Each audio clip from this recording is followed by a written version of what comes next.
Morning, everyone. Thank you so much for joining us at Resolution Foundation this morning. We wanted in the run-up to the budget to take a step back and look at an issue that is fundamental to so many of the economic issues underlying the budget, step back a bit from the various kind of kite flying and think about something more fundamental. And when we were thinking about that, we thought housing was the right topic to do it on. We don't have enough of it. It's poorly allocated. It's damaging growth, and the way we tax it is a mess. So we thought we could fill an hour or so getting in to all of that. We didn't know when we planned it that this week would also feel like a real Westminster bubble week. So I was thinking about, if this week in Westminster is like the celebrity traitors, then this is your task, where you get to take a step back from who's a traitor and who's a faithful, and think about the really important issues and come together as a team. So that's what we're going to do today. We'll talk about those three aspects of housing, where it impacts on growth, where it impacts on the cost of living, and what all of that might mean for the budget and for the tax system. I'm delighted to be joined by such an excellent panel to help us get into that, by Emily Williams, who's Director of Residential Research at Savills, Paul Cheshire, an Emeritus Professor of Economic Geography at LSE, who's written a lot about housing and planning and many other things, and Jamie Carswell, Director of Housing and Safer Communities from the Royal Borough of Greenwich, and very much looking forward to hearing how this is all feeling on the ground. Also for her first presentation at Resolution Foundation, Hannah Aldridge, who's joined us recently as a senior research and policy analyst, and focusing particularly on housing. So Hannah, over to you.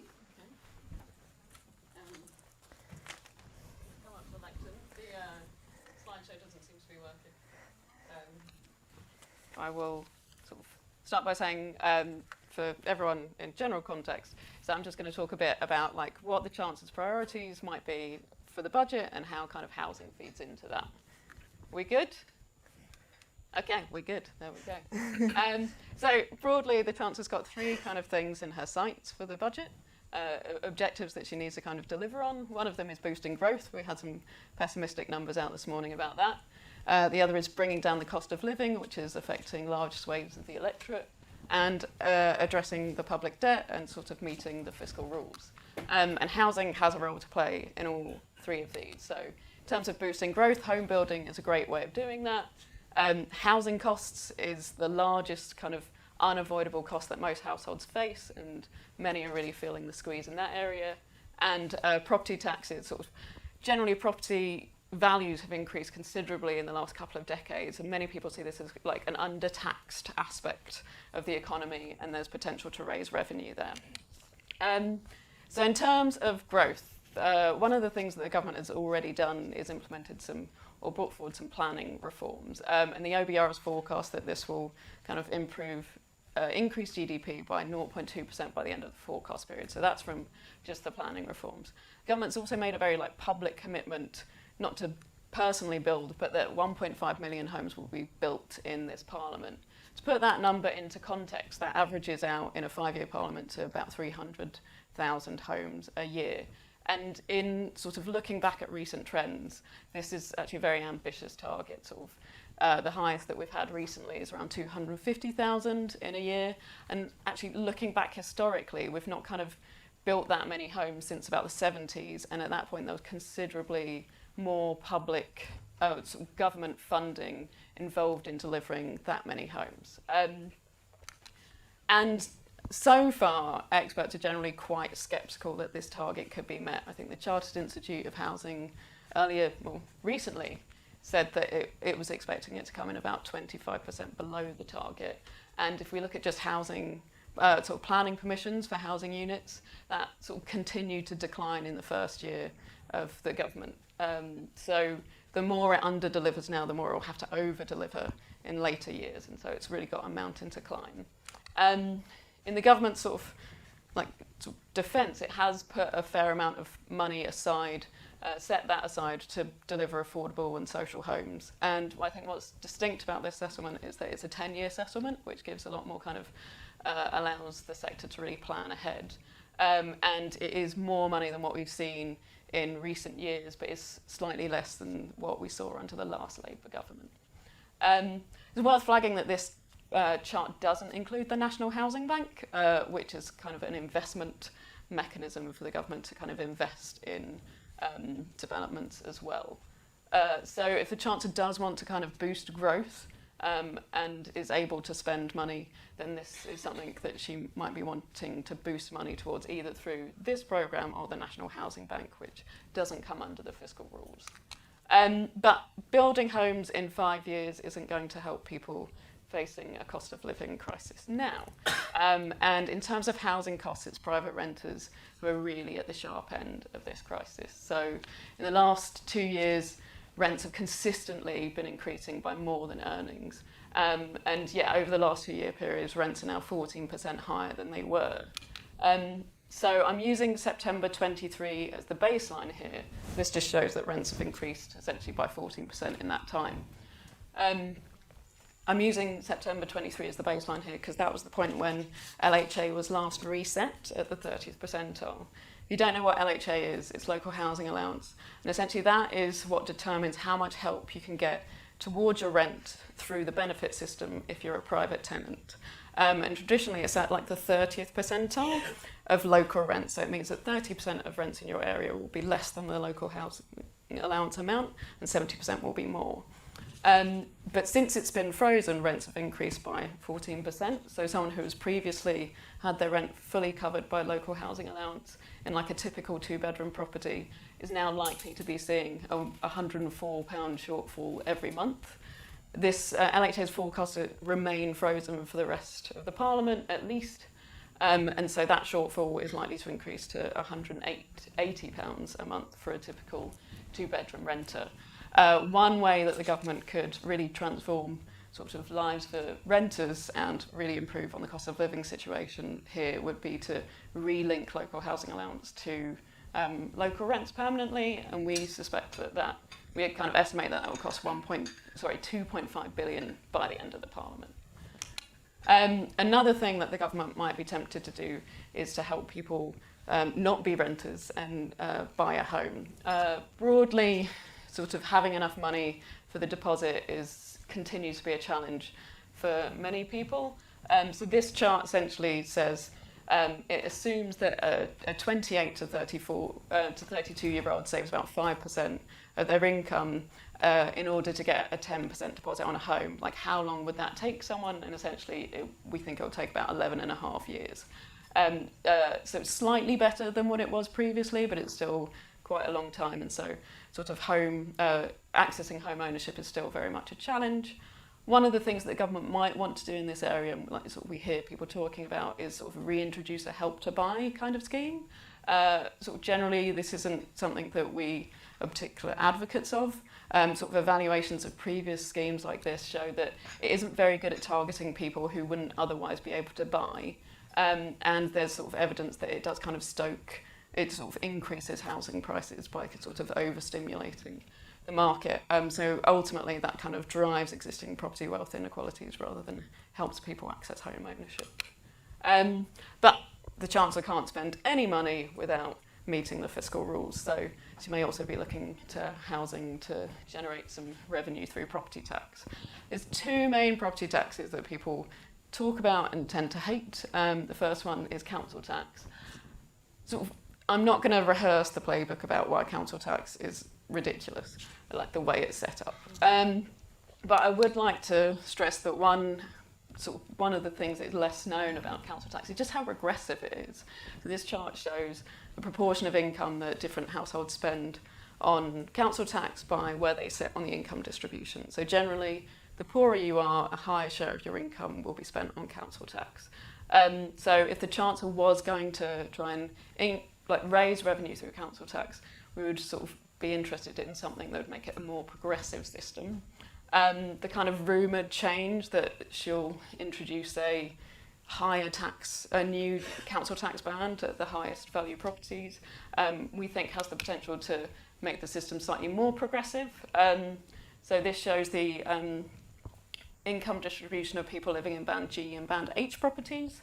And so broadly, any kind of change in this area would overwhelmingly affect the richest part of the richest households.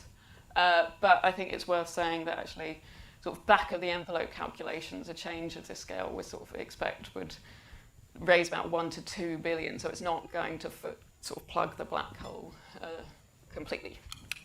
And then just in terms of stamp duty, I'm not going to go into this very much. Lots of people dislike it. But I would say in its defence, it's a progressive tax. The more you can afford to spend on buying a home, the more tax that you pay proportionally. And most of the people who are criticising stamp duty kind of want to see it cut or abolished, and generally we don't think that that's something the sort of government should be prioritising. If it has the money to spend, we'd recommend it spending it elsewhere.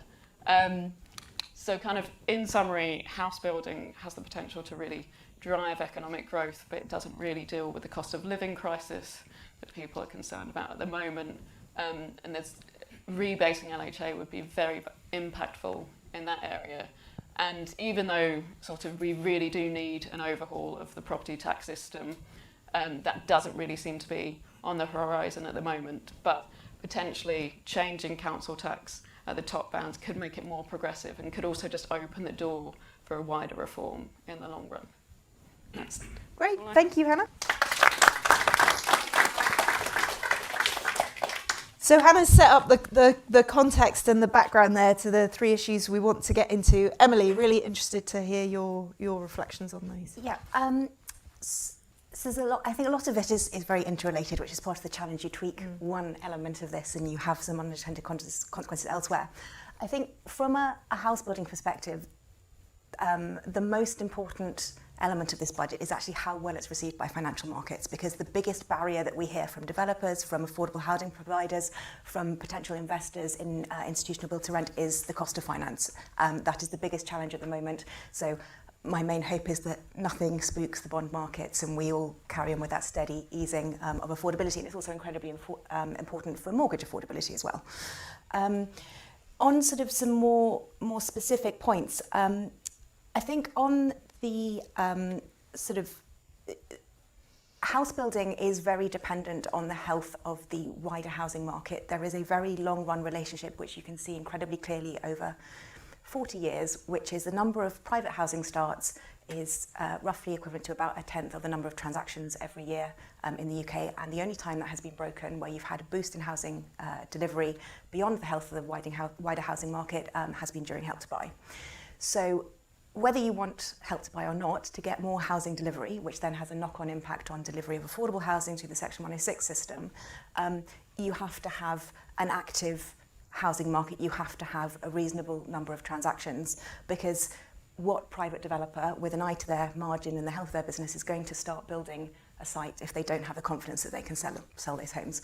So, and that's where I think there are a few things that come into that. So firstly,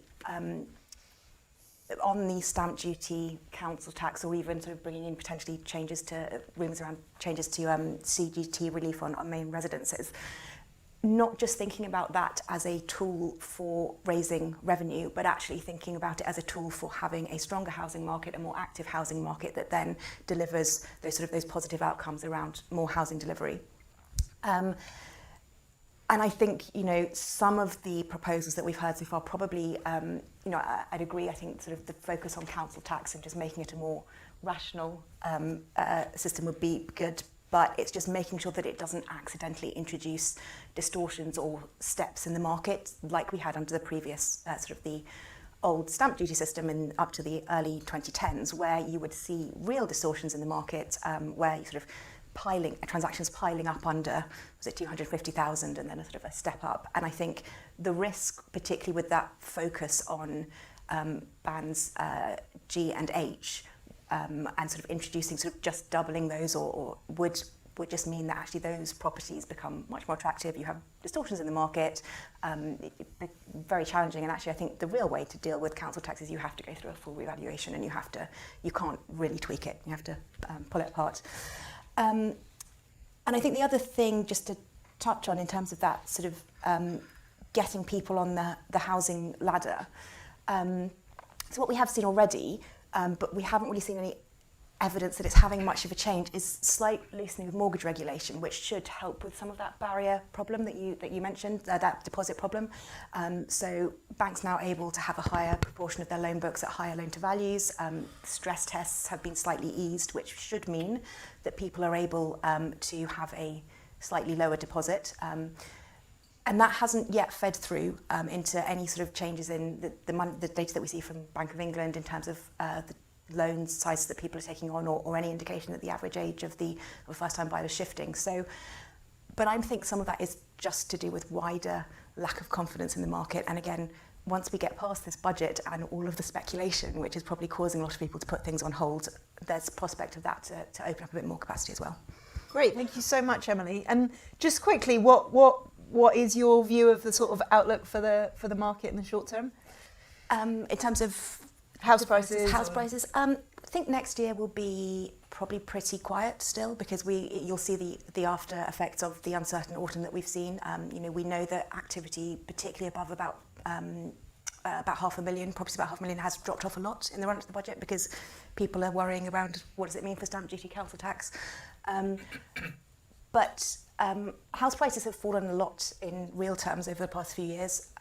There is affordability on a sort of monthly mortgage repayment has improved a lot. There is a bit more capacity for growth, and actually to unlock some of the challenges in the development market, what we need to see is some growth in real terms in house prices, because there are so many viability issues. I'm sure Jamie will talk about the challenges in London, but it is affecting, that is one of the big breaks on development as well. Great, thank you so much. Paul, what do you think the Chancellor should be thinking about? Thank you very much. Nice to be here. I like the work the Resolution Foundation has done about the impact of the housing crisis on distribution of income and wealth over the past 10 years. Very useful contribution. Well, my fundamental points I will come to, but first thing is that we're all talking in the short term.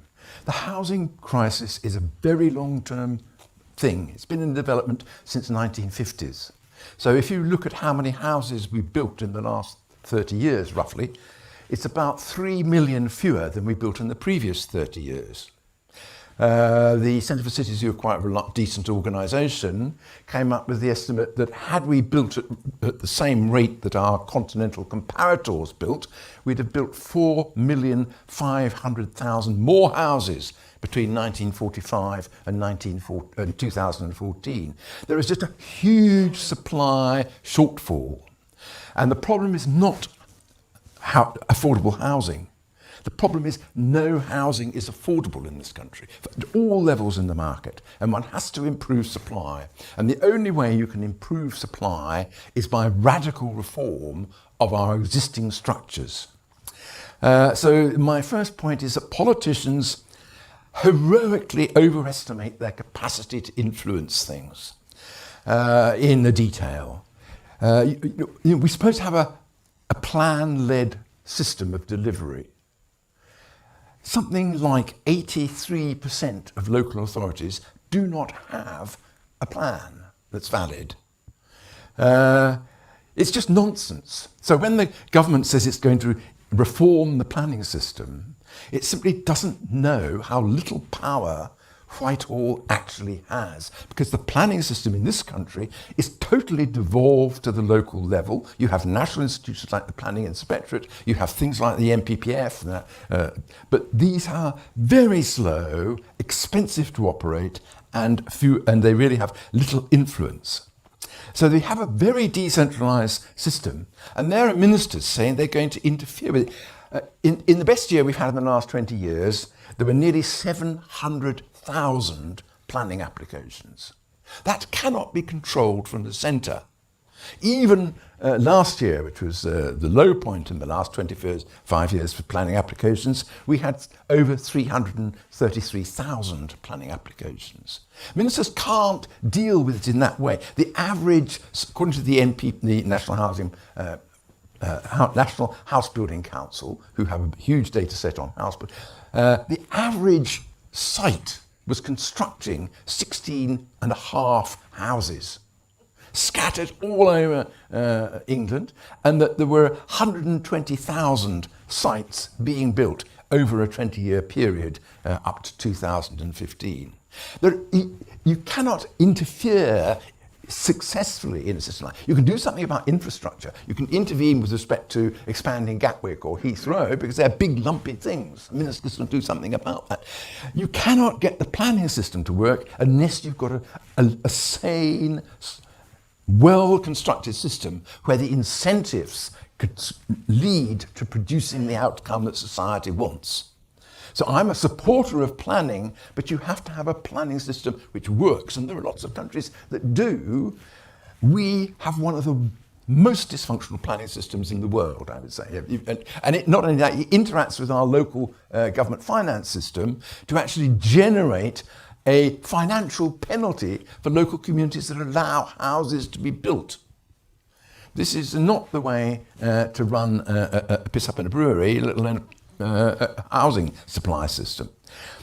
So there's no way that government can seriously, all they have are cotton wool levers because they wouldn't grasp the problem when they came into power and recognise that they have to have mandatory changes. So that, for example, grey belt land is a wonderful idea, but lo and behold, most of the grey belt land is in those areas around London where housing is most unaffordable, and Sevenoaks Council will discover we haven't got any grey belt land, and there's absolutely nothing that, at least for 10 years, that anyone in Whitehall could do about that unless they've got a clear-cut, legally enforceable definition of what grey belt land is. That's just one example. The other, the Minister talks blithely. Very recently I saw him talking blithely about how he's going to force local authorities to have plans. There's no mechanism for seriously doing that because there are no serious steps that the current system allows central government to take to those local authorities that don't have plans. And indeed, those local authorities where people don't want houses built, we don't know this, pretty clearly have a huge political incentive not to have a plan. Because if they don't have a plan, any houses that are built aren't the fault of the local politicians, they're the fault of the planning inspectorate, who are a distant body and have nothing, therefore it's okay. So you have a sort of constellation of perverse incentives in our system and a huge number of decisions being made all over the country all the time about what actually gets produced. So the first thing is you have to have a functional planning system which interacts sensibly with the local government finance structure to generate a serious step change in how we have housing, and that is not what is being proposed at the moment. I've looked at great detail at what's being proposed, and there is nothing there to be really very hopeful about. And the second point is, let's have a look at the short term then. What's going to happen to supply in the short term? First point is, again, go back to this long-term issue. When Harold Macmillan, who was Harold Macmillan? He was Minister of Housing back in the 1950s and he wanted to build 300,000 houses a year. He talked about house construction. When Richard Crossman, some of us remember Richard Crossman, when he was Minister of Local Government, he wanted to build 300 houses a year, 100,000 a year. He wanted to build houses. It was construction they were focused on. Now we talk about net additions. Net additions are, this is a nerdy point, I tell you, but they are very convenient for politicians. In the 1950s and 60s, when we were building houses properly, construction was well above net additions because, of course, net additions is the outcome of how many houses you build minus the ones you demolish plus the ones that you convert from scrappy old shops and offices, etc. So what you actually have in sort of econometric terms is a problem of endogeneity, that where housing is in shortest supply, the net additions will exceed actual construction by more. You look across the country at where housing affordability is, and then look at what net additions are relative to construction, and you'll find there's a very strong correlation. So, politicians now like to talk about net additions because net additions are surprisingly much higher than actual construction. I like to look at actual construction because that's the only thing that's really going to work towards helping the housing crisis. So if we go back, housing construction is falling as opposed to net additions, which are also not rising. It's obviously cyclical. You can't draw much from 1 year's figures. But build. House construction is down about it's not much down, but it's down about 2 or 3% compared to last year. But it's fallen significantly since 2022. Sorry, when it was a local high point. But now it's running at we're lucky if we're getting 150,000 houses a year. It's only about 30 years ago that you were getting the best part of 250,000 houses a year. It's only 40 years ago you were getting 300,000 houses a year. So the future supply is indicated by planning applications. I already mentioned that planning applications fell from high in the 21st century of around 669,000 a year to 333,000 a year. Well, they're coming down. So in 2024, they were less than the previous year. But if you look at the first 2 quarters of this year, they're down by about 22% on 2022. And they're down significantly in the first 2 quarters of 2022. They were 17,000. They're now down to 169,000. So the indicator of future supply is also falling, as well as actual construction. And I don't think what the government has done so far is going to make a material difference, I'm sorry to say. I mean, it's desperate because they came in with very good intentions. Thank you very much, Paul. That was extremely clear. We had a question online about what do the panel think of the government's efforts at planning reform. I think you've given us your views quite clearly, but I was a bit worried for a minute that you were going to say it's a mess, but the government is powerless, and I was feeling a bit lost. But I think what you're saying, is that what they needed to do was take more power back for themselves. Is that right? To restructure the system. There are lots of countries that have got rational planning systems that work, and where the local decisions reflect the wider societal interests. If you take the French system, every local commune has a plan. It's constructed along a national template, but the national template has to reflect local interests, so there has to be power at the local level, but equally, the local plan has to reflect the regional and national priorities. So there's a two-way process. Apart from the fact that we don't have plans in this country now, they don't have to reflect anything, really. Thank you so much. Jamie, really interested to hear how this feels in Greenwich right now. Yes, and I suppose I'll speak through the lens of, from a local authority perspective, frontline services, and I suppose the key characteristics that local authorities touch on with the housing crisis, and I suppose an ask for the budget is we are bearing a lot of the risk of the very sharp end of the housing crisis with homelessness. We are also landlords and public service providers, and we haven't talked much about better value public services, but I think the Chancellor should be quite interested in that, as well as economic growth, and indeed one leads to the other. And lastly, a bit of local authorities, when they're great, are the place catalysts. They're able to stimulate and bring things together, and everyone that needs to be in this place for more homes being built and great homes and high quality homes. So. What would be on my wish list for the Chancellor? So some things I suppose about local authorities and not-for-profits as builders, and an important part of the coalition for building, it has to be both. All the evidence from the Letwin Review and before was that we need as many outlets as possible, as many ways into the market as possible. And for the not-for-profits and for local authorities, one big plank of that is around social rent, and social rents actually being able to move to what they are set at by the regulator. And social rents are a long way from what the regulator sets them in the rent standard, for reasons that we can talk about for another hour, but we won't. And so there's something called rent convergence, and we can do that slowly or fast. And I would urge the Chancellor to think about moving fast for rent convergence, because that's what unlocks the building capacity of not-for-profits and local authorities, and builds certainty into that. And certainty is another big part, I think, of thinking about what good regulation looks like. As a landlord with 20,000 social rented homes, and I am subject to 4 regulators and 2 ombudsmen, and I love them all. However, one might think that was potentially a drag on both build and also great public services that can be provided by great landlords, and we can talk about examples of regulatory failures and tragedies that have happened in the last 10 years. When we haven't got regulation rights, we should talk far more about good regulation, and I think the Chancellor can set up some of that. Not least with some very technical regulations about supported housing, and let local authorities do more supported housing for people who have particular specific needs, where we often spend an awful lot of public money. The point was very well made at the beginning about local housing allowances, and I think people in the Treasury look at the implications of LHAs being rebased and think, blimey, that's a lot of money, what comes out of it for the system?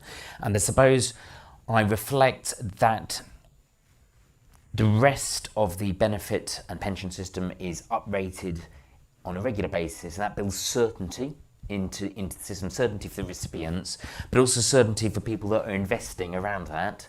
And if we think why people don't invest as much in our private rented sector, and we think why our private rented sector supply underperforms our international comparators, and it's completely different kettle of fish in this country, actually LHA certainty is one of the fundamental building blocks to that, and a flourishing private rented sector is a really important component, I think, of those and important part of those multiple outlets that I was describing, but also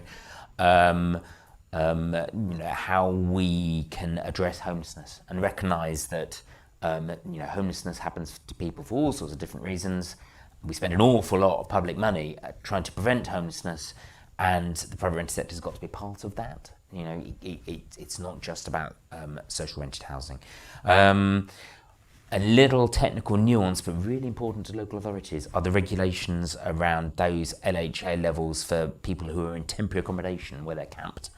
And local authorities increasingly can't do the really good things they know they could do around preventing homelessness because that money is sucked into temporary accommodation and the temporary accommodation bill. In London, the London boroughs spent £5 million a day. So there's over £1.5 billion a year net cost going out of core services on temporary accommodation. Is plugging the gap and leading them to financial ruin. If that money was invested in the planning system, that we've let alone prevention in reforming the planning system. So I think that there's something that it would really stabilise and allow better, higher quality prevention of homelessness, better, high quality public services being provided, but also driving down the cost of that and therefore allowing more investment in placemaking. And my last reflection, just picking up on some of the points on the wider local authority role, I think there is something which we don't talk about so much around infrastructure and local authority role in infrastructure and how we finance infrastructure. And we do that in a very fragmented way in this country. And if local authorities had some more powers and opportunities, even if using their convening powers to bring people together to think about hypothecations of future tax incomes, of sharing some element of land value increase when great developments happen. The New Homes Task Force that's recently been announced is a great start that the government set, and there's a lot of energy behind it. I should declare an interest that one of those potential 12 new towns task force, sorry, not new homes. The new towns task force, one of those new towns is in Thamesmead, which is in Greenwich. There's a lot we can do around giving local authorities and other agencies the levers to make certain the right infrastructure is invested up front, which means we can accelerate some of those large-scale house building opportunities. I think I'll stop there. Really interesting. Thank you thank you so much, Jamie. And I think a really interesting point that I hadn't thought about before in terms of the link between local housing allowance kind of both freezes, but also freezes and then massive jumps in a way that, you know, in the end, actually, that doesn't just hurt families, which is what we focus on, but it damages investment too. So thank you, really interesting point. So look, there's so much we could get into. I wonder if we might start with economic growth and the contribution that more building might make to economic growth. You know, Steve Reed, the new housing secretary, has been very clear that he wants to build. Paul's been pretty clear that right now that doesn't look on track. What does the panel think the biggest things holding back building are? We had a question online from Chris Kelsey from the North East Chamber of Commerce, who's talking about planning officers, but also about construction. He made another comment about construction skills and materials. I have to say I'd thought about skills before, but not materials. Or is there not enough money in the system, or is it some of the detail of the rules? Emily, what do you think the kind of biggest constraints are? So I think there's probably two strands to it. So firstly, on the planning side of things, one of the biggest challenges, and I think you did touch on what Paul was saying, is there's lack of resource in local planning authorities. And, you know, the government came in with a promise to deliver 300 new planners, and that's less than one. No, it's just about one per authority now with all the mergers, and that doesn't really help, because not only are local planning authorities having to deal with creating a plan, it's then also having the bandwidth to then deal with all the applications that should then follow. And, you know, we don't have a plan system at the moment. We have a very combative system. In the first half of this year, 18% of homes that got consent came via appeal. That shouldn't be happening, and it's massively above the long-term trend, and it means that you then aren't properly aligning the delivery of homes with where you're planning for economic growth, jobs, the transport, the infrastructure that should be linking all of it, and it just means that you miss the potential multiplying effect if you were actually thinking about all of these things together. And then the other challenge we have on the development side of things is the nature of the workforce, and there are lots of things going on here. So firstly, it is broadly in house building, but an ageing workforce. It's not being, we're not seeing sort of large numbers of younger people coming into the sector. And it's also a very stop-start sort of form of employment. And I think there was a report done for MHCLG earlier this year, sort of looking at this question. When sort of we have downturn in the market, developers will very quickly shut down sites. People who might be on training contracts will suddenly find they don't have the job. And then it's very hard to rebuild that capacity. So even if post-budget everything looks fantastic and suddenly people think, great, there's loads of opportunity here, it normally takes twice as long at least to rebuild capacity as it did to lose it in the first place. So we need to find ways of just having a more stable, permanent construction workforce. I think there's a huge role for modern methods of construction, so doing more factory-led construction. You're sort of less exposed to sort of what's going on at individual sites. But the problem that we've had with trying to do MMC in the past, you have to invest a huge amount in a factory, and if you don't have a steady supply of consents in your local area that gives you a pipeline for that factory, the investors don't come. And so there was a real push on MMC in the late 2010s, and a huge amount of those factories have gone bust because they don't have the steady supply. So all of this comes back to planning, and we just have to make sure that there is a steady flow of consents coming through, that so there is the stability for investors to make sure that you can then build those homes out. And do you agree with Paul that the government's kind of dodged it on planning? Or I think there are things that could be done better, but I think in terms of a return to mandatory housing targets, that is a big positive, and that those appeal figures do show you that has had a material impact, because even if Sevenoaks is refusing to progress its plan and it will turn down applications, there is a very clear route in most local authorities to consent via appeal, and it shouldn't have to get to that point. Yeah. You know, local officers and members should recognise and say, we don't have a 5-year land supply, we don't have an up-to-date plan, you know, the presumption in favour is in play and we have to grant consent. If they won't do that, there is a very clear route via appeal, and it's happening a lot now. So I think they've probably done the best with what they could. What do you think, Paul? Is there any point throwing more planning officers at a broken system? Well, I think I agree with what's just said. I mean, it's just a drop in the ocean. It isn't a solution to the problem. It's certainly, there is a shortage of resources in local government planning, and as there is a shortage of resources in local government. But that isn't the issue. And I'm taking up the point that was made here by there is this uncertainty to your local housing authorities' financial flows, but this is replicated across the whole system. Now, I was talking about comparing the British system and the French system. So in France, they have a rules-based system. So once you've got a local plan in place, it lasts for about 7 years, it takes about 14 days to get planning permission. All you have to do is read what the plan says, and as long as what you're asking to do conforms to the local plan, it just gets a rubber stamp. Now, that literally takes about 14 days. So going to appeal just simply doesn't happen, really, because anything that's going to be sort of controversial in that way will be controversial at the stage when the community is adopting its local plan. But we haven't got round to adopting local plans. Moreover, local plans in France are quite simple documents. They're essentially plans and just designations of basic targets and what land is going to be used for what.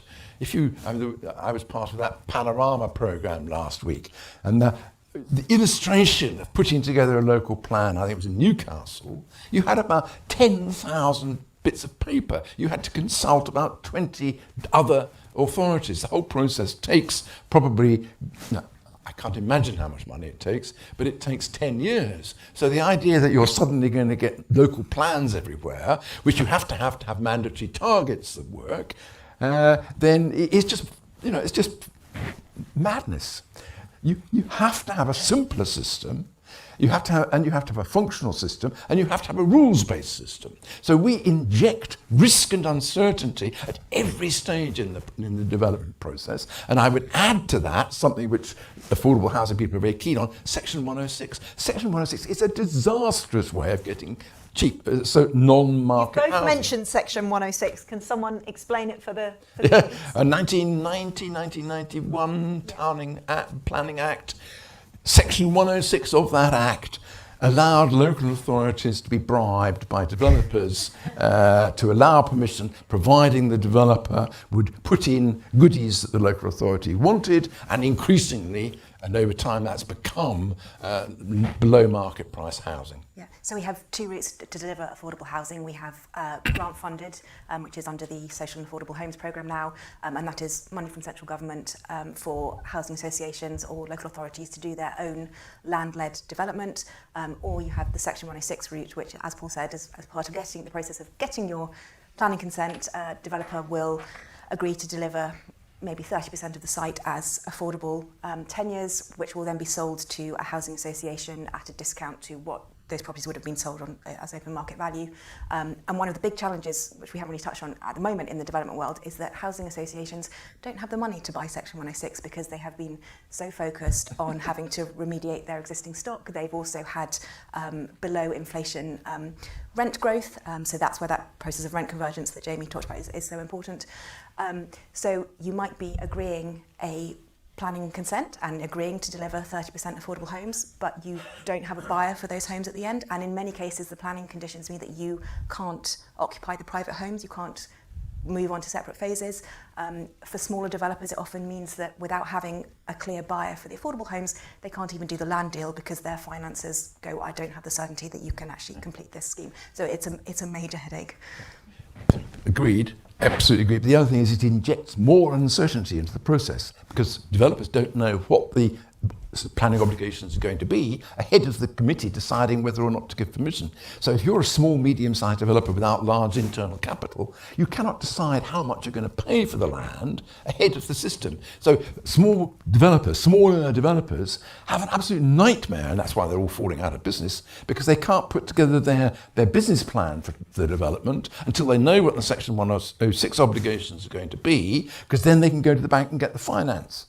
And then they can't do that. They can't say how much they're going to pay for the land until they know what that's. So it's an absolute nightmare of uncertainty, injecting more uncertainty into our non-rules-based So you don't know if you're going to get planning permission, and if you do get planning permission, you don't know what Section 106 agreements are going to be, and if you do get Section 106 agreements agreed, then of course the whole system is a negotiating system, and the developer will start having overbid what they can afford to deliver, and then there'll be an ongoing discussion between the local authority and the developer as the developer tries to push down the number of affordable homes in the development. So the whole process is insane, and it's just so expensive and resource wasting when you ought to be paying for social housing out of taxation or out of land value capture. Jamie, you look like you almost want to stick up for Section 106. Go on. In defence, It's the only way you get in defence of Section 106, for all its flaws and the uncertainty, and goodness me, it can be improved and reformed, and we could discuss that for another hour. But we mustn't lose track of the fact that when we are building new homes, we need the consent of the existing population to be broadly in favour of that growth. And if we don't construct the circumstances for people to be happy for growth and new homes, and we haven't been great at that in this country, then it all unravels. It unravels in a political sense, and it unravels in a technical sense through planning committees, and it unravels in a political sense in terms of the big debate around housing targets backwards and forwards and all that business. And Section 106 and other mechanisms like SIL secure some of the social infrastructure that is absolutely wedded to new housing in people's minds. Where with these new houses come, will I still get a place in the local school? Will I still be able to book a GP's appointment? Will I still be able to get public transport? If you're not having mechanisms in place that secure that as part of our approach to planning in the broadest sense, and doing the right strategic planning up front, I would argue as well, and targeted investment in high quality planning officers, there is an argument actually for it, given we're not going to solve local government financial situation probably in the next 12 months. Targeting something for planning officers seems to me quite pragmatic, but we've got to find a way to talk about the need for social infrastructure alongside the new homes that we desperately need. Can I ask a naive question about that? Is that really what Section 106 is delivering, though, as opposed to helping local authorities meet affordable homes targets, which presumably local populations have different views about? Well, two sides. There is the affordable housing component as well, but another big plank of it is the alleviation of the effect of the planning, and significant sums of money go into public services, certainly in my own borough. And that's and being able to demonstrate that transparently is another important thing that local authorities have to do, candidly. Because if people don't feel that they're getting the new primary school, the new GP surgery, or access to those services, then that coalition unravels. I think part of the challenge is we, in the industry, people talk about affordable housing and they mean very specifically the regulated affordable tenures. But often sort of the general public will see, well, there's the social rent, and they often may not be eligible or on very long waiting list for that, but they hear a promise of 20% of this scheme will be affordable, but actually the open market sale units are not affordable to many of them, but it depends where you are in the country, and London is a specific challenge where it is, because of some London-specific planning rules, in addition to the fact that land values are very high in London because there are many other competing uses, it is almost impossible to viably build in London at less than £800, £900 per square foot. But the demand for where the greatest market capacity to sell homes at a price point that would be affordable would be sub £600 a square foot, and that's where you get this real tension over people saying, I don't want this scheme going forward, it's not affordable, but because you're also trying to deliver all of this extra infrastructure through the Section 106 plus dual two-stair core, dual aspect, all of those extra things, the build cost for the open market homes ends up being too high for it to be to then be affordable to local market, and then you have a slow sales rate and the scheme eventually falls over and it just doesn't happen. And it's that, sometimes I feel it's that argument between, do you want to have a smaller proportion captured through the land value capture system through Section 106 and SIL, but still get something, or do you want to sort of aim for the absolute perfection and actually then a scheme doesn't come forward at all? And that's the real, in London particularly, that's the struggle at the moment. Really interesting. And Hannah, we've talked a lot about how We've got ambitious targets and that's not really delivering right now. But in terms of kind of impact on cost of living, equally the work we've done here suggests that even if you met those targets, the prospects for affordability aren't looking great. Yeah. Just to come back to the Section 106 stuff, like as much as it's flawed, it has been the main way that we've delivered affordable housing in the last decade. So like I think it has been useful. We did some analysis like a few months ago, essentially just looking at to what extent would, if you were to meet the target of building 300,000 a year, to what extent would that actually be enough to kind of make housing more affordable at large for the population, and broadly it's not really going to shift the dial in the near term. You'd have to kind of meet and sustain that for like a decade essentially to sort of bring incomes closer to house prices in that way. And like sort of reflecting on the 1.5 million target, like it sounds really good politically, but I think perhaps a better target would be to get to like a system where you can get 300,000 a year through the pipeline for the next parliament, like in an ongoing way. You want to kind of transform the system in the long term rather than just build 1.5 million in the short term and then stop. It doesn't sound as good. 300,000 a year in the long term isn't as good. It doesn't sound politically as good as 1.5 million, but that's sort of what I would think the government should be aiming to do with the housing system. Great, thanks, Hannah. Would anyone in the room like to ask a question before I move us on? One there? Sorry. Oh, Lindsay's got the mic. Great. Yeah. Hi, I'm Piers Williamson. I'm the chair of Newbury Building Society. You've all highlighted how bloody complicated this all is. I'm afraid I'm going to add another variable to this. And it's a link between what's going on in the financial markets and what's going on in the housing markets. So we've had about 10 years of effectively zero interest rates up until whenever it was, 2018, 19 or something. So interest rates have doubled pretty well since all of the rules that you're describing around grant subsidies and so on have been set up. And everyone is trying to adjust to that. At the same time, in the financial markets, quantitative easing has been taken away from a lot of mortgage providers. Quietly, it's called something, it's called TFSME, it's a technicality. But particularly building societies have weaned themselves off government funding, and they're redeveloping a retail deposit offering, particularly with first-time buyers. That is getting converted into stuff like shared ownership mortgages. Over in the right field, the Chancellor, who may be a little bit financially illiterate on this matter, is at least halving cash ISAs. Now, cash ISAs to building societies actually are a direct way of turning around retail savings into first-time buyer products. I would forecast, if that happens, that the cost of mortgages to first-time buyers will increase. And all the stuff about investing in the UK economy is a bit, yeah, right. If you actually look at investment rules and risk appetite and so on, a very small proportion of any they shouldn't do mandatory saving either. That is also dysfunctional. But again, in terms of progressiveness, actually, this turnaround it's a very direct link between deposits and first-time buyers. That's supporting the bottom end of the market. What is proposed in the investment market and heavily marketed by the city is actually helping the top end of the market. Sorry, that's just adding to the complication. No, I think, and it relates to the point you started with, Emily, that the role of the financial system and financial markets. Lindsay, let's just take a couple of questions because I'm conscious of time, and then we'll go around the panel on them.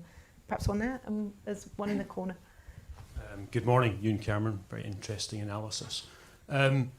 Is the context not substantially loud enough? And what I mean by that is, if you take, for instance, London, we have a massive crisis. You just look at the enrolment of our primary schools. We're in decline. We're not growing. So across the UK, we're an outlier with regard to where the population movements are. As a Revolution Foundation, could we do more work in that cost stack? Really, what are the economics of building residential housing? Looking at cost materials, looking at labour, but also looking at what the Chancellor can do with regard to tax and all those different elements. Because if we can sort the economics of why you would build, then a lot of the other questions become more achievable. Great, thank you. We'll take one on the end and then I'll go around the panel.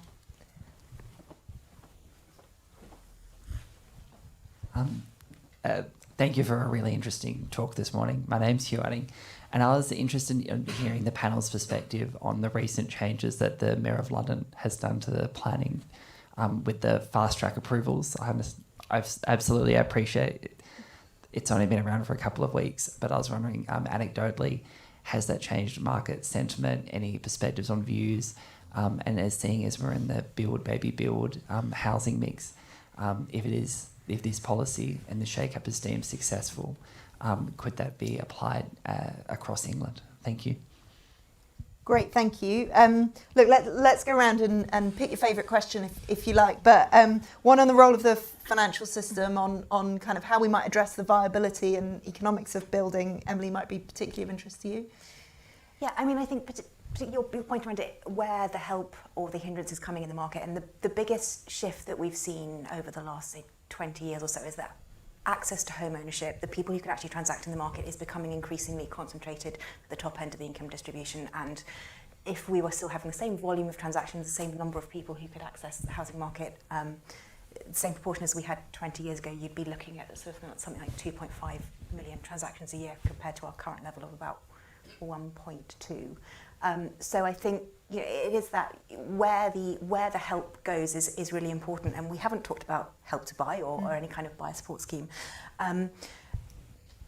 And I think that the role of some kind of scheme like that is a really interesting question. We know it gave certainty to the development industry in 2010, sort of the 2010s. We also know it helped people to buy the right kind of home for them. So yes, people were buying larger family homes. The average first-time buyer is now about 32.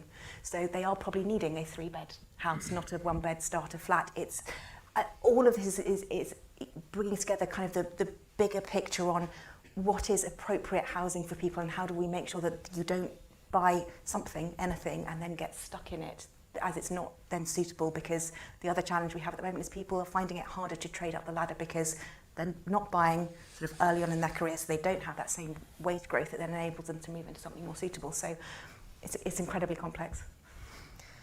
Paul, any views on the questions or on help to buy? Well,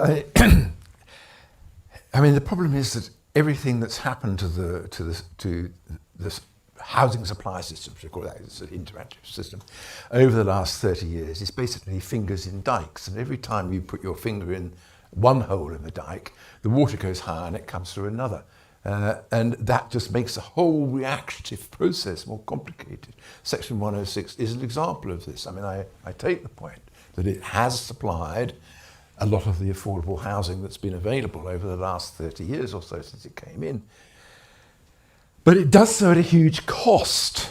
And it does. One of the costs it has is that less houses in total are built, including the Section 106 houses. Now, if you build less houses over time, and it takes time, you're not going to get an instant reaction, prices go up. So the whole thing is a sort of, it gets worse, so government does something, and what they do solves a short-term problem, or appears to solve a short-term problem, but actually contributes to an even worse longer-term problem. And Section 106 may be helpful in Greenwich, but it's absolutely no help whatsoever in Liverpool or Sunderland, because land values don't support any Section 106. If you look at those local authorities that use Section 106, it isn't, quite a lot of Tory authorities use Section 106 widely because house prices are very high there. But over the north of England, and there's a desert of Section 106 because land values don't support it. It's not that housing is affordable in Sunderland, it's still expensive in Sunderland. It's just that the system is not so overcomplicated in Sunderland, and there's not such a dire shortage of housing that you can force developers to enter into these expensive obligations. So it's not a solution. It doesn't really help the poor. And there are so many things in the housing situation that are like this. A lot of our welfare budget goes on supporting homeless people or people who can't get housing. But that's the problem of the housing market ultimately, not the problem we're trying to address. So we're spending vast amounts of money solving a problem that actually would not cost a lot of money to solve at all, because it's basically a question of designing a rational system, which we haven't done. And if you look around the world, those poor ex-colonies like Canada and New Zealand, India, that adopted the British planning system back in the 1950s, are all lumbered with the same problem of unaffordability. Now, New Zealand is doing something about it. It's a very good example where we should look to see that you actually can address this problem, and that real house prices in New Zealand are falling quite rapidly, not just because of the economic cycle, but secularly beyond the economic cycle. So there are things we do. Help to Buy is certainly not one of them. And lower interest rates are certainly not one of them. Those are short-term measures again. They're political window dressing and sort of juggling the pieces. I've got colleagues at LSE who did some really rigorous work on Help to Buy. Because the supply of housing is so inelastic, and that's the construct of the system, that all that happens if you boost demand is price goes up. And if your price goes up, the price of land goes up. So the only beneficiaries of Help to Buy, literally, in areas where housing was unaffordable, were the executives of Persimmon who got bigger bonuses. Jamie, I'm tempted to put you on the spot on the question about Mayor of London's changes, but feel free to come in on this one. I won't comment on the Persimmon share price, but instead I would say, and it is a really, really important question about first-time buyers, and it's good we're talking about and thinking about what are the barriers for first-time buyers. And I just, in the London context, if you go back 10 years, first-time buyers were buying flatted accommodation. And there is a significant lack of trust in the market at the moment with flatted, apartment accommodation for purchase.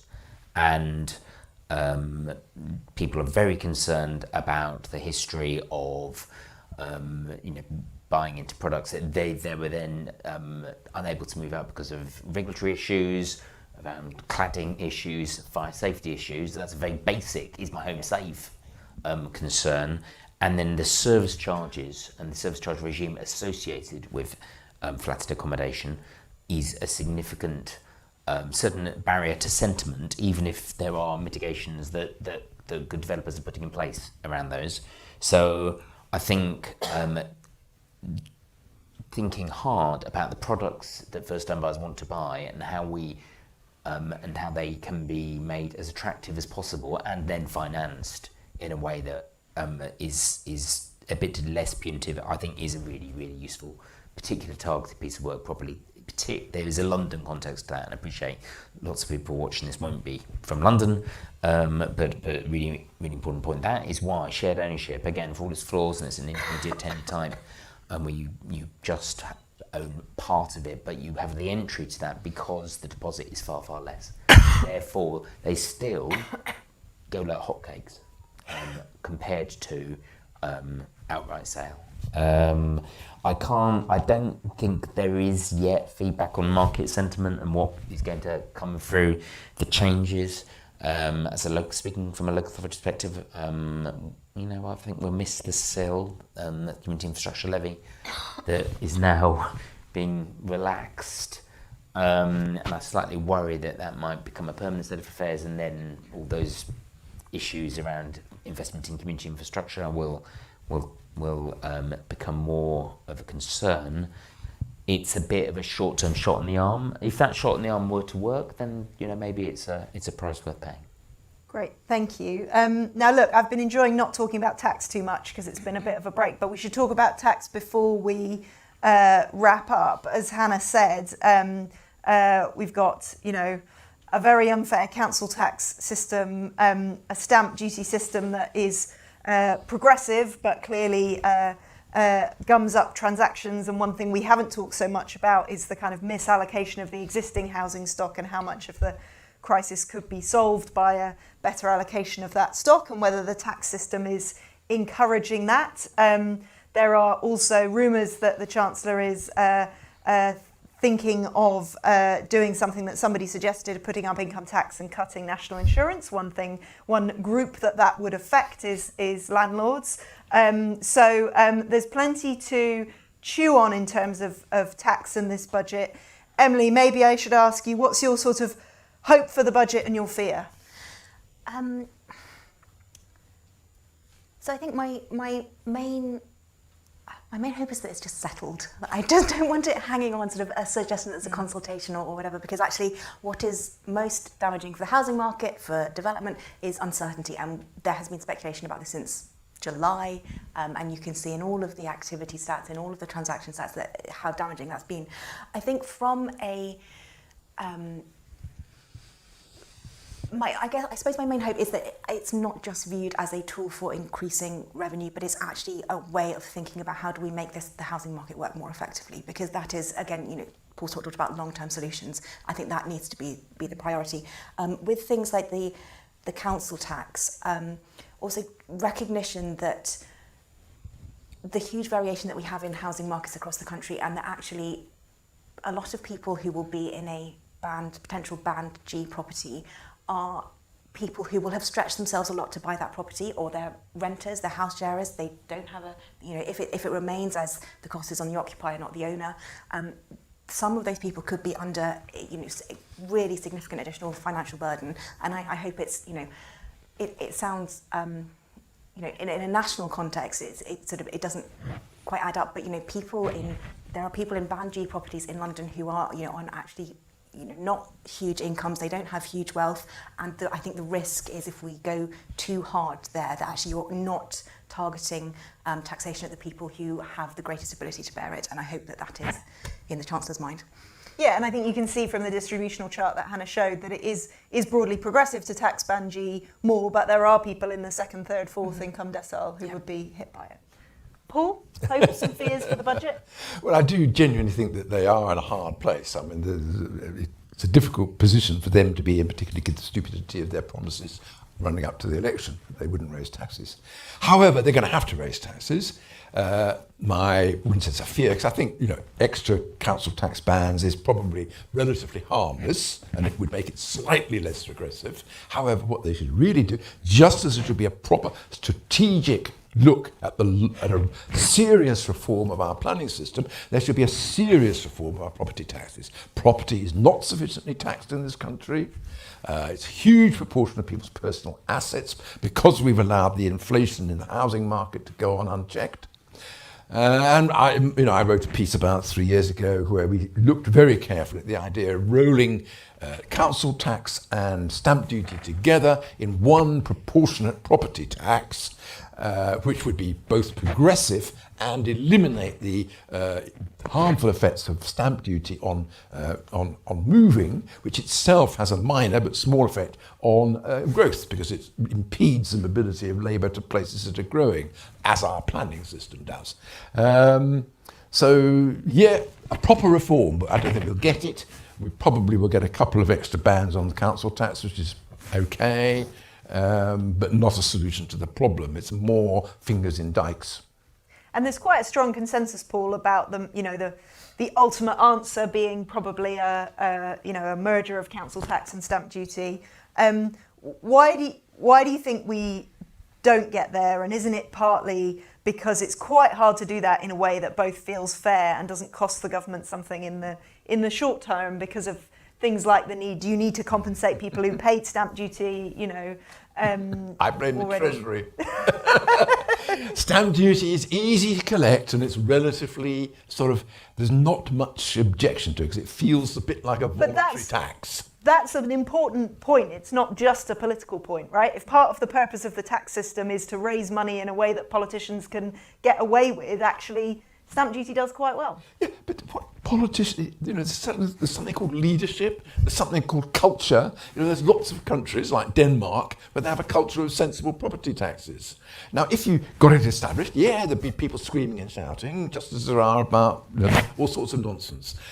And of course, they'd scream and shout for a bit, but it was all settled down, and it would work. And if it was a well-designed system, it would work so much better that people would get used to it and be happy with it. And we'd have a much fairer system as well, and probably cheaper to collect as well. I mean, one of the problems with council tax, apart from all those that are well known, is that it's such a small proportion of local authorities' financial resources, and most of it comes from the block grant, that if you get more residents, coming back to the Section 106 point, if you get more residents in your local authority, you don't get the resources to support them, and you should get the resources to support them, but that comes through the tax system, not through Section 106.